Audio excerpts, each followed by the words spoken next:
पढ़े लिखे सारे गांव के लोग कहते हैं कि जो प्रेत लगा हुआ है ये बिल्कुल झूठी बात है, लेकिन उनको पता नहीं है कि अमेरिका में हार्वर्ड यूनिवर्सिटी जैसी विश्वविद्यालय में एक विभाग है जो भूत प्रेत का ही अध्ययन करता है, और उस विभाग ने भूत प्रेतों के चित्र भी लेके प्रस्तावित कर दिए।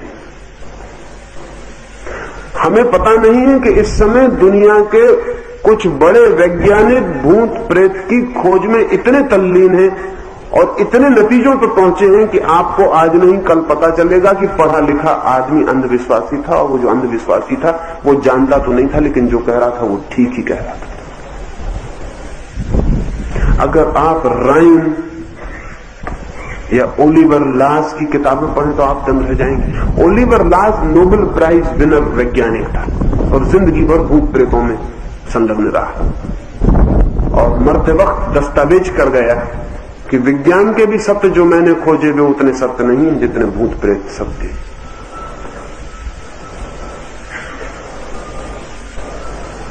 लेकिन हमें उनका कुछ पता नहीं, क्योंकि हम पढ़ा लिखा अंधविश्वास है, वो कभी फिक्र नहीं करता कि क्या हो रहा है दुनिया में, कहां क्या खोज हो रही।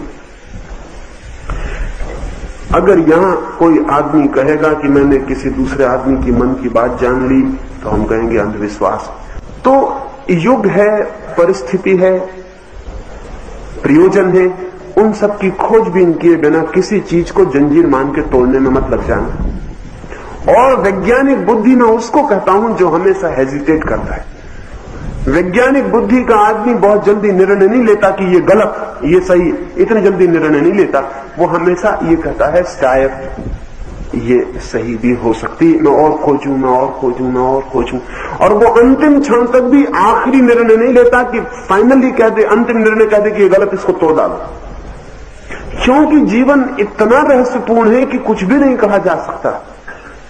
हम इतना ही कह सकते हैं कि इतना हम अभी तक जानते हैं, उसकी वजह से ये हमें अभी गलत मालूम पड़ता है, इतना ही। वैज्ञानिक बुद्धि का आदमी ये कहेगा कि जो अब तक जानकारी है उसको देखते हुए ये बात ठीक मालूम नहीं पड़ती, लेकिन जानकारी कल बढ़ जाए तो ये ठीक भी हो सकती।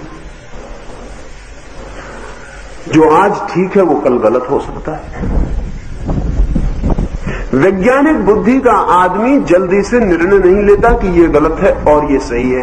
वो हमेशा जिज्ञासु, विनम्र, हम्बल और खोज में संलग्न होता है। लेकिन अंधविश्वास पकड़ने में भी एक मजा आता है और अंधविश्वास तोड़ने में भी एक मजा आता है। अंधविश्वास पकड़ने में ये मजा आता है कि हम सोचने से बच जाते हैं, झंझट से बच जाते हैं। जो सब मानते हैं हम भी मान लेते हैं। हम पूछना भी नहीं चाहते कि क्या कारण है, क्यों है, कौन परेशानी में पड़े, जहां भीड़ चलती है हम भी चलते चले जाते हैं। अंधविश्वास सुविधापूर्ण है, कन्वीनियंट है।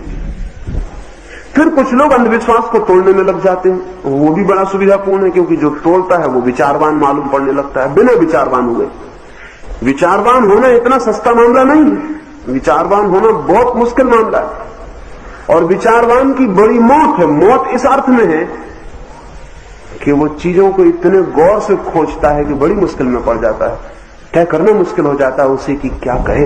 और जब भी वो कहता है तो उसका कहना हमेशा कंडीशनल है, उसके कहने में हमेशा एक शर्त होगी। वो ये कहेगा कि ऐसी स्थिति में तिब्बत में ऐसा नहाना वैज्ञानिक है, ऐसी स्थिति में भारत में न नहाना बिल्कुल अंधविश्वासपूर्ण है। तो वो इस भाषा में बोलेगा। लेकिन समाज सुधारक को भाषा की फिक्र नहीं होती, उसे तोड़ने की फिक्र होती है कि कुछ चीजें तोड़ डालनी है। तो मैं आपसे निवेदन करता हूं जरूर तोड़ें, बहुत चीजें तोड़ डालनी है, लेकिन पहली चीज जो तोड़ डालनी है वो है अविचार, बिना विचारे कुछ करने की वृत्ति। पहली चीज है जिसको तोड़ डालना है।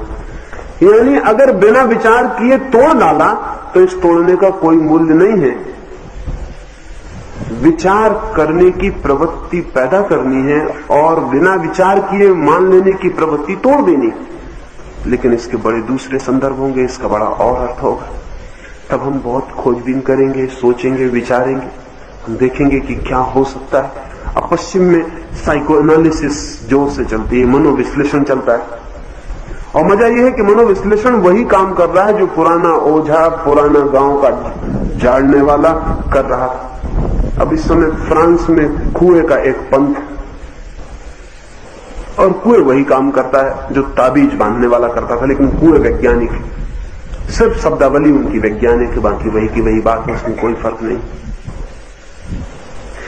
ये जान के आप हैरान होंगे कि एक गांव का साधु, ये साधारण सा गांव का आदमी जो कुछ भी नहीं जानता, भगवान के नाम पर उठा के राख दे देता है। और आप कहेंगे निपट अंधविश्वास, लेकिन आदमी उससे भी उतने ही ठीक होते हैं, उसी मात्रा में जिस मात्रा में एलोपैथी के इलाज से ठीक होते हैं। बड़े मजे की बात है, अनुपात वही है। अभी इस पर प्रयोग चलते थे, एक बहुत बड़े अस्पताल में लंदन में एक वैज्ञानिक प्रयोग किया गया। एक ही बीमारी के 100 मरीजों पर प्रयोग किया गया, 50 मरीज एक तरफ, 50 मरीज दूसरे तरफ। 50 मरीजों को दवाओं के इंजेक्शन दिए गए, 50 को निपट पानी के। और हैरानी की बात यह है कि ठीक होने वालों का प्रतिशत बराबर रहा। तो उस बीमारी से पानी जिनको इंजेक्शन दिया गया था वो भी उसी मात्रा में ठीक हो गए जिस मात्रा में जिनको दवा दी गई थी। तब बड़ा प्रश्न उठ गया कि मामला क्या है, तो सोचना पड़ेगा, ये विचार करना पड़ेगा कि ये हुआ क्या। और तब ये समझ में आया कि दवा कम काम करती है, दवा दी जा रही है, ये बात ज्यादा काम करती है।